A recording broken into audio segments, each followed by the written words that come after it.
Hi all, ನಾನು ಹೊರಟಿರೋದು airport ಕಡೆಗೆ. So time ಆಗಿತ್ತು ಅರ್ಲಿ ಮಾರ್ನಿಂಗ್ 4:30. ಸೊ ನಮ್ಮ ಮನೆಯಿಂದ ಏರ್ಪೋರ್ಟಿಗೆ 49 ಕಿಲೋಮೀಟರ್ಸ್ ಆಗುತ್ತೆ. ಹಾಗಾಗಿ ನನ್ನ ಫ್ಲೈಟ್ ಇದ್ದಿದ್ದು 7:35ಗೆ ಡಿಪಾರ್ಚರ್ ಇದ್ದಿದ್ದು. ಸೊ ನಾನು 4:30ಗೆ ಹೊರಟೆ. ಅಲ್ಲಿ ಏರ್ಪೋರ್ಟಿಗೆ ನಾನು ರೀಚ್ ಆಗೋದು ಬಂದು 1 hour 10 minutes ತೊಗೊಳುತ್ತೆ. ಸೊ 5:40ಗೆ ರೀಚ್ ಆದೆ ನಾನು ಅಲ್ಲಿಗೆ. ಸೊ ಹೋದ್ಮೇಲೆ ಹೋಗ್ಬೇಕಾದ್ರೆ ನೀವು ನೋಡ್ಬೋದು ರೋಡಲ್ಲಿ ಎಷ್ಟು ರೋಡ್ ಎಲ್ಲ ತುಂಬಾ ಖಾಲಿ ಇದೆ. ಬಿಕಾಸ್ ಯಾಕೆಂದರೆ ಅರ್ಲಿ ಮಾರ್ನಿಂಗ್ ಅದರಿಂದ ಯಾವುದೂ ಟ್ರಾಫಿಕ್ ಇರಲಿಲ್ಲ. ಸೊ ಆ್ಯಂಡ್ ಇನ್ನೊಂದು ಏನಂದರೆ ನಾವು ಟ್ರಾವೆಲ್ ಮಾಡೋಕ್ಕೂ 48 hours ಮುಂಚೆ ನಾವು ವೆಬ್ ಚೆಕ್ ಇನ್ ಮಾಡ್ಕೊಬೇಕಾಗತ್ತೆ. ಸೊ ಟೈಮ್ ಇಲ್ದಿದ್ದರಿಂದ ನಾನು ಅರೌಂಡ್ 4 to 5 hours ಮುಂಚೆ ಮಾತ್ರನೇ ನಾನು ವೆಬ್ ಚೆಕ್ ಇನ್ ಮಾಡಿಕೊಂಡೆ. ನೆಕ್ಸ್ಟ್ ಏನಂದರೆ ವೆಬ್ ಚೆಕ್ ಇನ್ ಆದಮೇಲೆ ನೀವು ಡಿಜಿ ಹತ್ರನಲ್ಲೂ ನಿಮ್ಮ ಬೋರ್ಡಿಂಗ್ ಪಾಸ್ನ ಅಪ್ಲೋಡ್ ಮಾಡಿದ್ರೆ ನಿಮ್ಮ ಎಂಟ್ರಿ ಎಲ್ಲ ಫುಲ್ ಬೇಗನೆ ಆಗುತ್ತೆ. ಸೊ ಏರ್ಪೋರ್ಟಿಗೆ ನಾನು ರೀಚ್ ಆದಮೇಲೆ ಇದು ಟರ್ಮಿನಲ್ 2 ನೀವು ನೋಡ್ತಿರೋದು. ಟರ್ಮಿನಲ್ 2 ತುಂಬಾ ಚೆನ್ನಾಗಿ ಮಾಡಿದ್ದಾರೆ. ಸೊ ಕಂಪೇರ್ ಟು ಟರ್ಮಿನಲ್ 1ಗೆ. ನಾನು ಇಲ್ಲಿಗೆ ಎಂಟ್ರ್ ಆದಮೇಲೆ ನೆಕ್ಸ್ಟು ನಾನು ಇದು ಟಿಕೆಟ್ ಕೂಡ ಪ್ರಿಂಟ್ ಮಾಡ್ಕೊಂಡಿರಲಿಲ್ಲ. ಸೊ ನನ್ನ ಮೊಬೈಲ್ನಲ್ಲೇ ಸ್ಕ್ಯಾನರ್ ಇತ್ತು, ಅದನ್ನೇ ಸ್ಕ್ಯಾನ್ ಮಾಡ್ಕೊಂಡು ಒಳಗಡೆ ಎಂಟ್ರಾಗಿ ನೆಕ್ಸ್ಟ್ ಅಲ್ಲಿಂದ ಇದು ಲಗೇಜ್ದು ಪ್ರಿಂಟ್ ತೊಗೊಂಡು ಅದಕ್ಕೆ ಬ್ಯಾಗಿಗೆ ಟ್ಯಾಗ್ ಮಾಡ್ಕೊಂಡು ನೆಕ್ಸ್ಟ್ ಅಲ್ಲಿ ಬ್ಯಾಗೇಜ್ ಕೌಂಟ್ರಲ್ಲಿ ನನ್ನ ಬ್ಯಾಗ್ನ ಡ್ರಾಪ್ ಮಾಡಿದೆ. ಸೊ ಡ್ರಾಪ್ ಮಾಡಿದ್ಮೇಲೆ ಮತ್ತೆ ಸ್ವಲ್ಪ ಟೈಮ್ ಇತ್ತು. ಆವಾಗ ಅಲ್ಲೇ ಸ್ವಲ್ಪ ಟೈಮ್ ಸ್ಪೆಂಡ್ ಮಾಡಿ ಏರ್ಪೋರ್ಟ್ನಲ್ಲೇ ನೆಕ್ಸ್ಟು ನಂದು 7:35ಗೆ ಫ್ಲೈಟು ಡಿಪಾರ್ಚರ್ ಆಯಿತು. ಅಲ್ಲಿಂದ ಈಗ ನಾನು ಹೊರಟಿರೋದು ಬ್ಯಾಂಗ್ಳೂರ್ ಟು ಕೊಚ್ಚಿ. ಸೊ ಇದು ಫ್ಲೈಟ್ ಬಂದು ಏರ್ ಇಂಡಿಯಾ ಎಕ್ಸ್‌ಪ್ರೆಸ್. ಸೊ ನೀವು ನೋಡ್ತಿರೋದು ವ್ಯೂ ತುಂಬಾ ಚೆನ್ನಾಗಿದೆ ಇಲ್ಲಿ. ಕ್ಲೌಡ್ಸ್ ಎಲ್ಲ ಎಷ್ಟು ಚೆನ್ನಾಗಿ ಕಾಣಿಸ್ತಿದೆ ಆ್ಯಂಡ್ ಹೋಗ್ತಾ ಇದ್ದರೆ ತುಂಬಾ ಚೆನ್ನಾಗಿ ಅನ್ನಿಸ್ತಿದೆ. ಅರ್ಲಿ ಮಾರ್ನಿಂಗು ಆ ಕ್ಲೌಡ್ಸು, ಸ್ಕೈ ವ್ಯೂ ಟೋಟಲಿ ತುಂಬಾ ಚೆನ್ನಾಗಿದೆ. ಸೊ ಅಲ್ಲಿಂದ ನನ್ನ ಲ್ಯಾಂಡಿಂಗ್ ಟೈಮ್ ಇದ್ದಿದ್ದು ಬಂದು 8:45ಗೆ. ಸೊ 8:45ಗೆ ನಾನು ಅಲ್ಲಿ ಏರ್ಪೋರ್ಟ್ನಲ್ಲಿ ಅಂದರೆ ಕೊಚ್ಚಿ ಏರ್ಪೋರ್ಟ್ನಲ್ಲಿ ಲ್ಯಾಂಡ್ ಆಗ್ತೀನಿ. ಸೊ ಕೊಚ್ಚಿ ಏರ್ಪೋರ್ಟ್ನಲ್ಲಿ ಲ್ಯಾಂಡ್ ಆದಮೇಲೆ ಅಲ್ಲಿಂದ ನಾವು ಒಂದು ಅರೌಂಡ್ 650 ಕಿಲೋಮೀಟರ್ನಲ್ಲಿ ಒಂದು ಸರ್ವಣ ಭವನ್ ಹೋಟೆಲ್ ಸಿಗುತ್ತೆ. ಸೊ ಹೋಟೆಲಲ್ಲಿ ಬ್ರೇಕ್ಫಾಸ್ಟ್ ಎಲ್ಲ ಮುಗಿಸ್ಕೊಂಡು ಅಲ್ಲಿಂದ ನಾವು ಹೊರಟಿದ್ದೆವು ನಮ್ಮ ಹೋಟೆಲ್ ಕಡೆಗೆ. ಸೊ ನಮ್ಮ ರೆಸಾರ್ಟ್ ಇರೋದು ಬಂದು ಕುಮಾರಕಮಲ್ಲಿ. ಸೊ ರೆಸಾರ್ಟ್ ನೇಮ್ ಬಂದು ಝೂರಿ ಕುಮಾರಕಮ್ ಅಂತ. ಸೊ ಪ್ಲೇಸ್ ತುಂಬಾ ಚೆನ್ನಾಗಿದೆ ಆ್ಯಕ್ಚುಲಿ. ಅಲ್ಲಿಂದ ಕೊಚ್ಚಿ ಏರ್ಪೋರ್ಟಿಂದ ಝೂರಿ ಕುಮಾರಕಮ್ಗೆ 2.5 hours ಆಗುತ್ತೆ ವಯಾ ರೋಡ್ ಟ್ರಾನ್ಸ್ಪೋರ್ಟ್. ಸೊ ಹೊರಟಿದ್ದೀವಿ ನಾವು.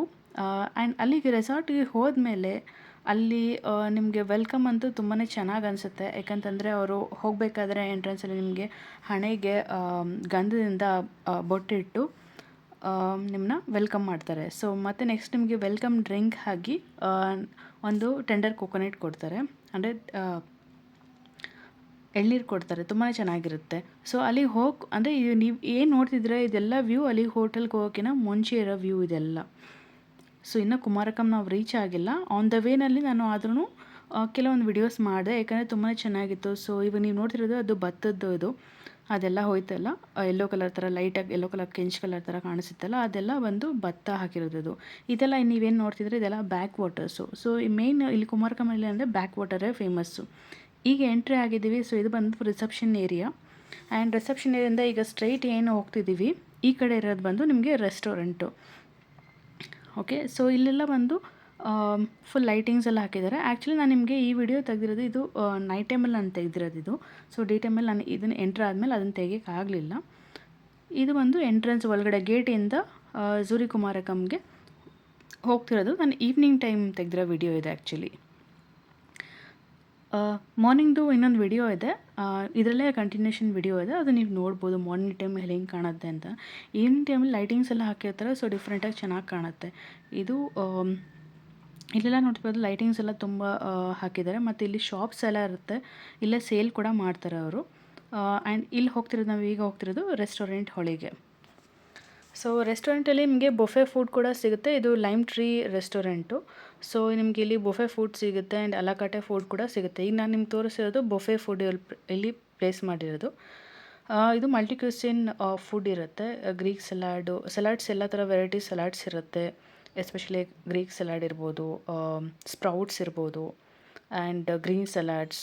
ಸೊ ಎಲ್ಲ ಥರ ಸಲಾಡ್ಸ್ ಸಿಗುತ್ತೆ. And 1 veg soup and 1 non veg soup ಕೂಡ ಇರುತ್ತೆ.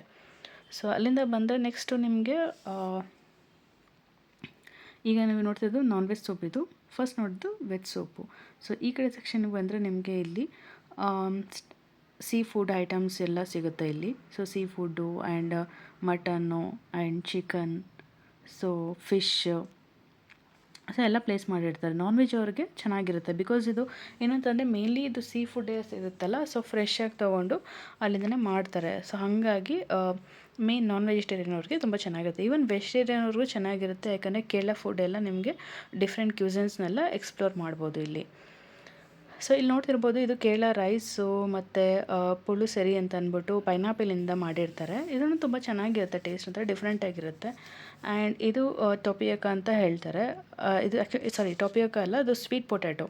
ಸೊ ಸ್ವೀಟ್ ಪೊಟ್ಯಾಟೊನ ಬಾಯ್ಲ್ ಮಾಡಿ ಅದನ್ನು ಅಂದರೆ ತಡಕ ಥರ ಮಾಡಿರ್ತಾರೆ, ಅದು ಚೆನ್ನಾಗಿರುತ್ತೆ. ನೆಕ್ಸ್ಟ್ ಇದು ನಿಮಗೆ ಇದು ಐ ಥಿಂಕ್ ಮಟನ್ ಗ್ರೇವಿ ಅದು.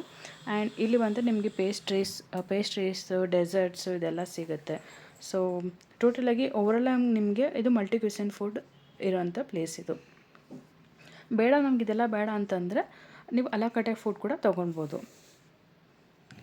ಸೊ ಒಂದೇ ಸಲ ಇಲ್ಲಿ ಅರೌಂಡ್ ಒಂದು 40 ಎಷ್ಟು ಜನ ಕೂತ್ಕೊಬೋದು. ಒಳಗಡೆ ಒಂದು 30 ಎಷ್ಟು ಜನ ಕೂತ್ಕೊಬೋದು. ಇನ್ನು ಸ್ವಲ್ಪ ಮತ್ತು ಔಟ್ಸೈಡ್ ಸ್ಪೇಸ್ ಕೂಡ ಇದೆ, ಅಲ್ಲೂ ಒಂದಷ್ಟು ಟೇಬಲ್ ಹಾಕಿರ್ತಾರೆ, ಅಲ್ಲೂ ಕೂತ್ಕೋಬೋದು ಜನ ಎಲ್ಲ. ಆ್ಯಂಡ್ 7:30ಗೆ ನಿಮಗೆ ಕ್ಲಾಸಿಕಲ್ ಸಿಂಗಿಂಗ್ ಇರುತ್ತೆ. ಸೊ 7:30ಇಂದ ನಿಮಗೆ 8 o'clockವರೆಗೂ ಕ್ಲಾಸಿಕಲ್ ಸಿಂಗಿಂಗು. ಆ್ಯಂಡ್ 8ಇಂದ ನಿಮಗೆ ಒಂದು 8:30ವರೆಗೂ ಕ್ಲಾಸಿಕಲ್ ಡ್ಯಾನ್ಸಿಂಗ್ ಎಲ್ಲ ಇರುತ್ತೆ. ಸೊ ನಾವು ಹೋಗಿದ್ದ ದಿನ ಅಲ್ಲಿ ಇದು ಏನು ಹೇಳ್ತಾರೆ, ಮೋಹಿನಿ ಆಟಮ್ ಅಂತ ಇತ್ತು. ಸೊ ಅದನ್ನು ನಾವು ನೋಡಿದ್ವಿ, ಅದು ತುಂಬಾ ಚೆನ್ನಾಗಿತ್ತು ಮೋಹಿನಿ ಆಟಮ್ ಎಲ್ಲ. ಸೊ ಮತ್ತೆ ರಿಸೆಪ್ಷನ್ ಏರಿಯಾಗೆ ಬಂದ್ವಿ, back to reception area. So ಇಲ್ಲಿಂದ ನಿಮಗೆ ಇವಾಗ ಡೇ ಟೈಮಲ್ಲಿ ತೆಗೆದಿರೋ ವಿಡಿಯೋಸ್ ತೋರಿಸ್ತೀನಿ. ಇಲ್ಲಿಂದ ಸೊ ಪ್ರಾಪರ್ಟಿ ಕಂಪ್ಲೀಟ್ ಇದು ರೆಸಾರ್ಟ್ ಏನಿದೆ ಇದು 18 acresಸಲ್ಲಿದೆ. ಸೊ 18 acresದು ನಿಮಗೆ ವಿಡಿಯೋಲ್ಲಿ ನಾನು ಬಗ್ಗಿನಲ್ಲಿ ಹೋಗ್ತಿರೋದು. ಅಲ್ಲಿಂದ ಬಗ್ಗಿನಲ್ಲಿ ಹೋಗಿ ಅಲ್ಲಿ ನಿಮ್ಗೆ ಕಂಪ್ಲೀಟ್ ವಿಡಿಯೋ ತೋರಿಸ್ತೀನಿ ಹೇಗಿದೆ ಈ ರೆಸಾರ್ಟ್ ಅಂತ ಅಂದ್ಬಿಟ್ಟು. ಮೇನ್ಲಿ ಈ ರೆಸಾರ್ಟ್ ಏನಂತಂದರೆ backwater and man made lagoons ಎಲ್ಲ ಇದೆ. ಆ್ಯಂಡ್ ರೂಮ್ಸ್ದು ಇಮೇಜಸ್ ಕೂಡ ತೋರಿಸ್ತೀನಿ ನಿಮಗೆ. ಇದು ಎಂಟ್ರೆನ್ಸಲ್ಲಿ ನಿಮಗೆ ನೋಡ್ತಿರೋದು, ಲಾಬಿಯಿಂದ ಆಚೆ ಬಂದರೆ ಇಲ್ಲಿ ಎಂಟ್ರೆನ್ಸು. ಇಲ್ಲಿಂದ ನಿಮಗೆ ಲೆಫ್ಟ್ ಸೈಡೆಲ್ಲ ಹೋದರೆ ರೂಮ್ಸ್ಗಳೆಲ್ಲ ಸ್ಟಾರ್ಟ್ ಆಗುತ್ತೆ. ಸೊ ಬನ್ನಿ, ಈಗ ಬಗ್ಗಿನಲ್ಲಿ ಕರ್ಕೊಂಡು ಹೋಗ್ತಾರೆ, ಬಗ್ಗಿನಲ್ಲಿ ಹೋಗೋದು. ಸೊ ಬಗ್ಗಿನಲ್ಲಿ ಹೋಗ್ತಾ ಇದ್ದೀವಿ ಈಗ ನೀವು ನೋಡ್ತಿರೋದು ಇದು ಮ್ಯಾನ್ ಮೇಡ್ ಲಗೂನು. ಸೊ ಜಸ್ಟ್ ಆಪೋಸಿಟಲ್ಲೇ ಅಂದರೆ ರಿಸೆಪ್ಷನ್ ಲಾಬಿ ಏನು ನೋಡಿದ್ವಿ ಅದು ಆಪೋಸಿಟಲ್ಲೇ ಇದಿರೋದು. ಇಲ್ಲಿಂದ ರೈಟ್ ಸೈಡಿಗೆ ಕರ್ಕೊಂಡು ಹೋಗ್ತಿದ್ದಾರೆ ಫಸ್ಟು.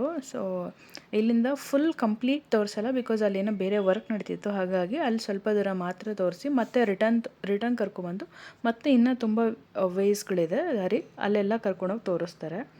ಇದೆಲ್ಲ ರೂಮ್ಸ್, ಇದೆಲ್ಲ ಕಾಟೇಜಸ್ಸು. ಏನಂತಂದರೆ ಇಲ್ಲಿ ಫುಲ್ ಗ್ರೀನರಿ ಇದೆ ಒಂದು, ಮತ್ತು ನೀರು ಅಂದರೆ ಬ್ಯಾಕ್ ವಾಟರ್ಸ್ ಇರ್ಬೋದು, ಮ್ಯಾನ್ ಮೇಡ್ ಲಗೂನ್ಸ್ ಇರ್ಬೋದು. ಅಂದರೆ ಒಂಥರ ನೋಡೋದಕ್ಕೆ ತುಂಬ ಚೆನ್ನಾಗಿ ಅನಿಸುತ್ತೆ. ಈವನ್ ಟೈಮ್ ಕೂಡ ಸ್ಪೆಂಡ್ ಮಾಡ್ಬೋದು. ಬಟ್ ಒಂದು ಏನಂತಂದರೆ ಹ್ಯುಮಿಡಿಟಿ ಇರುತ್ತೆ. ಈವನ್ ನೀವು ನವಂಬರ್ ಮಂತ್ ಆದ್ರೂ ಸ್ವಲ್ಪ ಹ್ಯುಮಿಡಿಟಿ ಅನ್ನೋದಿರುತ್ತೆ. ಯಾಕಂದರೆ ಬ್ಯಾಂಗ್ಳೂರು ಟೆಂಪ್ರೇಚರ್ಗೂ ಅಲ್ಲಿನ ಟೆಂಪ್ರೇಚರ್ಗೂ ಸ್ವಲ್ಪ ಡಿಫ್ರೆನ್ಸ್ ಇರುತ್ತೆ. ಬ್ಯಾಂಗ್ಳೂರಲ್ಲಿ ಅಷ್ಟೊಂದು ಹ್ಯುಮಿಡಿಟಿ ಅಂತ ಅನ್ಸೋದಿಲ್ಲ, ಬಟ್ ಇಲ್ಲಿ ತುಂಬಾ ಹ್ಯುಮಿಡಿಟಿ ಅನಿಸುತ್ತೆ. ಬಿಕಾಸ್ ಯಾಕಂತಂದರೆ ನಿಮಗೆ ಲೇಕ್ಸ್ ಇರ್ಬೋದು ಮತ್ತು ಸೀ ಎಲ್ಲ ಇರೋದ್ರಿಂದ ಅಲ್ಲಿನ ಹ್ಯುಮಿಡಿಟಿ ಜಾಸ್ತಿ ಅಂತ ಅನಿಸುತ್ತೆ, ಫೀಲ್ ಆಗುತ್ತೆ. ಸೊ ಎಸ್ಪೆಷಲಿ ನನಗೆ ಹಾಗಾಗ್ತಿತ್ತು, ಯಾಕಂದರೆ ಅಲ್ಲಿ ಹ್ಯುಮಿಡಿಟಿ ಜಾಸ್ತಿ ಫೀಲ್ ಆಗ್ತಿತ್ತು. ಸೊ ಯಾವಾಗಲೂ ಟಿಶ್ಯೂ ಕ್ಯಾರಿ ಮಾಡ್ತಿದ್ದೆ, ಸೊ ಟಿಶ್ಯೂ ಇಟ್ಕೊಂಡಿರಬೇಕಾಗತ್ತೆ, ಅದೊಂದು ಅಷ್ಟೇ. ಅದು ಬಿಟ್ಟರೆ ರೂಮಲ್ಲೆಲ್ಲ ಲೈಕ್ ಎ ಸಿ ಇರುತ್ತೆ, ಫ್ಯಾನ್ ಇರುತ್ತೆ, ಆ್ಯಂಡ್ ಎಲ್ಲ ಚೆನ್ನಾಗಿರುತ್ತೆ ರೂಮಲ್ಲೆಲ್ಲ ನಿಮಗೆ. ಸೊ ರೂಮು ಕೂಡ ತುಂಬಾ ಚೆನ್ನಾಗಿದೆ. ಸೊ ಅದನ್ನು ಹಾಗೆ ನೀವು ನೋಡ್ತೀರಿ, ಕೊನೆಯವರೆಗೂ ವಿಡಿಯೋ ನೋಡ್ತೀರಿ. ಸೊ ರೂಮೆಲ್ಲ ತೋರಿಸ್ತೀನಿ ಹೇಗಿದೆ ಏನು ಅಂತ ಅಂದ್ಬಿಟ್ಟು. ಎಲ್ಲ ಬರ್ಬೋದು, ಇಲ್ಲಿ ಬಂದು ಟೈಮ್ ಸ್ಪೆಂಡ್ ಮಾಡ್ಬೋದು ಆ್ಯಂಡ್ ಸ್ಟೇ ಮಾಡಿ ಚೆನ್ನಾಗಿರುತ್ತೆ. ಸೊ ನನ್ನ ರೂಮಿಗೂ ಕರ್ಕೊಂಡು ತೋರಿಸ್ತೀನಿ ಯಾವ ಥರ ಇದೆ ಏನು ಅಂದ್ಬಿಟ್ಟು. ಈಗ ಇದೆಲ್ಲ ನೋಡ್ತಿದ್ರಲ್ಲ, ಇದೆಲ್ಲ ಆ ಕಡೆ ನೀರೆಲ್ಲ ಕಾಣಿಸ್ತಿದ್ದಿಲ್ಲ, ಅದೆಲ್ಲ ಮ್ಯಾನ್ ಮೇಡ್ ಲಗೂನು. ಸೊ ಅದು 10 feet ಡೆಪ್ತ್ ಇರುತ್ತೆ, ಆ್ಯಂಡ್ ಸೈಡ್ಸಲ್ಲಿ ನಿಮಗೆ 8 feet ಇರುತ್ತೆ. ಸೊ ಅಲ್ಲಿ ಏನು ಮಾಡ್ತಾರೆ, ಈವ್ನಿಂಗ್ ಟೈಮಲ್ಲಿ ಫಿಶಿಂಗ್ ಕೂಡ ಮಾಡ್ತಾರೆ. ಸೊ ಒಂದು 6 o'clock, ಯೂಶ್ವಲಿ ಅಲ್ಲಿ ಏನಂತಂದರೆ 6 o'clock ಮೇಲೇ ಅವರು ಫಿಶಿಂಗ್ ಮಾಡೋಕ್ಕೆ ಶುರು ಮಾಡ್ತಾರೆ. ಮಾರ್ನಿಂಗಿಂದ ಈವ್ನಿಂಗ್ವರೆಗೂ ಏನು ಮಾಡ್ತಾರೆ ಅಂದರೆ ಬೋಟಿಂಗ್ ಎಲ್ಲ ಇರುತ್ತೆ ಅಲ್ಲಿ ನಿಮಗೆ. ಸೊ ಬೋಟಿಂಗ್ ಮಾಡ್ಬೋದು. ಬೋಟಿಂಗ್ ಎಲ್ಲ ಆದಮೇಲೆ ಈವ್ನಿಂಗ್ ಟೈಮಲ್ಲಿ ಮಾತ್ರ ಹಂಗೆ ಮಾಡ್ತಾರೆ. ಈಗ ನಾನು ಹೇಳಿದ್ನಲ್ಲ ಮತ್ತೆ ಇನ್ನೊಂದು ವೇಯಿಂದ ಕರ್ಕೊಂಡು ಹೋಗ್ತಿದ್ದಾರೆ ಅಂತ. ಇದೆಲ್ಲ ಫುಲ್ ನೋಡ್ಬೋದು, ಎಷ್ಟು ಚೆನ್ನಾಗಿದೆ, ಫುಲ್ ಗ್ರೀನರಿ ಇದೆ ಅಂತ ಅನಿಸುತ್ತೆ. ಈ ಫುಲ್ ಗ್ರೀನರಿ ನೋಡ್ತಾ ಇದ್ದರೆ ಅಲ್ಲೇ ಟೈಮ್ ಸ್ಪೆಂಡ್ ಮಾಡಬೇಕು ಅಂತ ಅನ್ನಿಸ್ತಾ ಇರುತ್ತೆ. ಏಕೆಂದರೆ ಯಾವಾಗಲೂ ಟ್ರಾಫಿಕ್ಕು, ಪೊಲ್ಯೂಷನ್ಸು ಅದೆಲ್ಲ ಸ್ವಲ್ಪ ಅದರಿಂದ ಹೊರಗಡೆ ಬಂದು ಒಂಥರ ಮೈಂಡ್ ರಿಫ್ರೆಶಿಂಗ್ ಅಂತ ಅನಿಸುತ್ತೆ ನಿಮಗಿಲ್ಲಿ. ಐ ಥಿಂಕ್ ಇದನ್ನು ನಾನು ಈ ರೆಸಾರ್ಟ್ನ ರೆಕಮೆಂಡ್ ಮಾಡ್ತೀನಿ ಸ್ಟೇ ಮಾಡೋದಕ್ಕೆ. ಬಿಕಾಸ್ ಪರ್ಸ್ನಲಿ ನಾನು ಸ್ಟೇ ಆಗಿದ್ದರಿಂದ ಇದು ತುಂಬಾ ಚೆನ್ನಾಗಿದೆ, ನನಗೆ ಎಕ್ಸ್ಪೀರಿಯೆನ್ಸ್ ಚೆನ್ನಾಗಿ ಅನ್ನಿಸ್ತು, ಹಾಗಾಗಿ ನಾನು ಹೇಳ್ತಾ ಇದ್ದೀನಿ.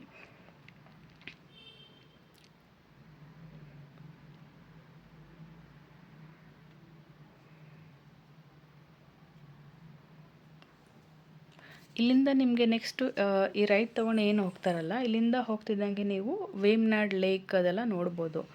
ಸೊ ಅಲ್ಲಿ ವೇಮ್ನಾಡ್ ಲೇಕಲ್ಲೆಲ್ಲ ಏನು ಮಾಡ್ತಾರೆ ಅಂದರೆ ನಿಮಗೆ ಅಲ್ಲಿಂದ ಬೋಟಿಂಗ್ ಎಲ್ಲ ಇರುತ್ತೆ ಇಲ್ಲೇ. ಅಂದರೆ ಪ್ರೈವೇಟ್ ಜೆಟ್ ಎಲ್ಲ ಬರುತ್ತೆ, ಆ ಜೆಟ್ಟಲ್ಲಿ ನಿಮಗೆ ಅಂದರೆ ಕ್ರೂಸ್ ಅವ್ರು ಹೇಳೋದು ಕ್ರೂಸ್ ಅಂತ ಹೇಳ್ತಾರೆ. ಸೊ ಅದರಲ್ಲಿ ನಿಮಗೆ ಹೌಸ್ ಬೋಟ್ ಅದು ಆ್ಯಕ್ಚುಲಿ. ಅದರಲ್ಲಿ ನಿಮಗೆ ಲಂಚ್ ಎಲ್ಲ ಪ್ರೊವೈಡ್ ಮಾಡ್ತಾರೆ. ಲಂಚ್ ಇರುತ್ತೆ ಮತ್ತು ಸೈಟ್ ಸೀಯಿಂಗ್ ಇರುತ್ತೆ.